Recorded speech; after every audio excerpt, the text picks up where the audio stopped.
Bir qishloqqa bordik dedi. Bu taqdirga sabr qilishlik haqida. Qishloqqa borib o'tib ketayotib, bitta ikkita uylar bor ekan, haligi uyga to'xtadik. Ayol kishi chiqdi uydan. Qala va ma sha'nukum qalat. Nima ishinglar bor meni uyim yonida dedi.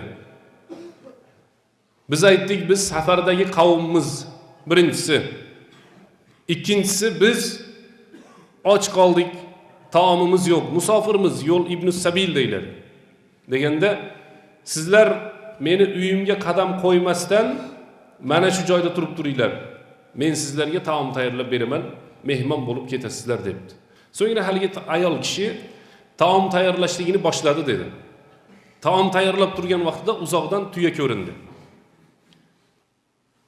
Haligi ayol tuyaga qarab turib, tuya meni o'g'limni tuyasi. Ustida minib turgan meni o'g'lim emas. Chiqilib tinchlik bo'lsin dedi. Biz aytdik-a bir mavzularda eskilarni farosati kuchli bo'lgan deb. Kim o'g'limsan, falonchini o'g'limsan deb aytib turardi eskilarimiz. Hozirgilar aytilmaydi. WhatsApp'ni ko'rsatsangiz, falonchi deydi. Tanmaydi hozir. Uzoqdan kelayotgan tuya meni tuyam dedi. Farzandimni tuyasi edi. Tinchlik bo'lsin, mingam meni farzandim emas dedi. Tuya yaqinlashdi. Yaqinlashib kelgandan keyin ya umma aqil dedi. O'g'lini aqil ekan. Ey aqilni olasi, azzamallohu sabrakum. Alloh taolo sabrlaringni ziyoda qilib bersin. Aqil o'ldi dedi. Farzandingiz o'ldi dedi. Qalat va ma sababu mautuhu. O'lganligini sababi nima dedi? Tuyalarni boqib yurganda hammasi to'planib, bu o'rtasida qisilib qolib o'ldi, jarlikka tushib ketdi dedi. Qalat va ma sababu mautuhu. Qaytadan so'radi. O'limini sababi nima dedi? Bu yana javobni qaytardi. Tuyalarni hammasi to'planib, o'rtasida farzandingiz, bolangiz aqil qisilib qoldi, so'ngra jarlikka tushib ketdi dedi. Tuyadan tush dedi boyagi ayol. Tushgandan keyin mana u pichoq dedi. Bitta qo'yni olib chiqib so'y, taom tayyorlaylik. Sen ham charchagandirsan dedi. Baqirmadi, yig'lamadi, to'polon qilmadi.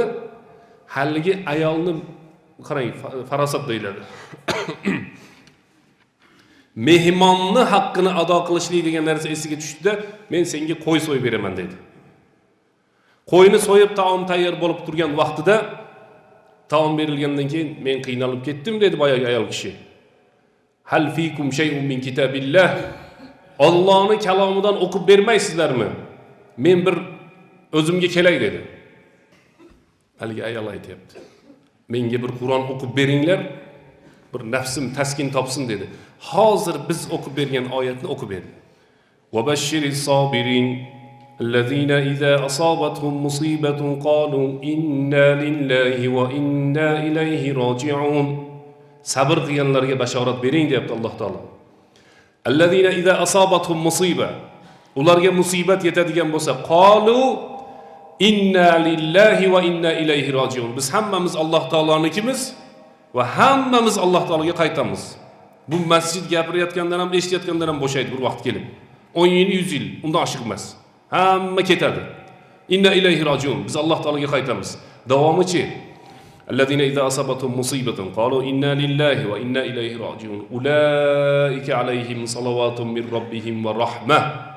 Sabr qilayotgan insonlarga deyapti Alloh taolo, salavatun min robbihim, Robbisidan bo'lgan duolar va rahmatlar yog'ilsin dedi. Qolat haligi ayol kishi to'xta dedi. Ahaqqan haza fi kitabillah. Haqiqatan hozirgi o'qiganing Qur'on Karimda bormi dedi. Eshitmagan ekan mana shu oyatni. Hozir o'qigan oyating Qur'oni Karimda bormi dedi. Ha, Baqara surasida bor dedi.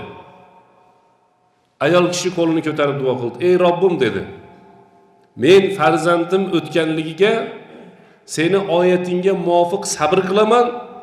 Sen menga oyatingga muvofiq jannatni berib rahmatingni yog'dirib qo'y dedi. Farzandim o'tganligi uchun sabr qilaman oyatni eshitganimdan keyin xuddi oyatning davomidagi mukofot qanday bo'lsa, endi o'sha mukofotni menga bergin ey Robbim dedi. Shuning uchun ayniqsa aqdarillah degan, mana taqdirning masalasidagilar bir musibat yetadigan bo'lsa sabr qilaylik birodarlar. Sabrni tagi oltin deydi. Sabr eng zo'r narsa. Sabr qilishlik kerak. Hayot doim siz bilan men aytgandek ketavermaydi. Va axiru davona alhamdulillahi robbil alamin.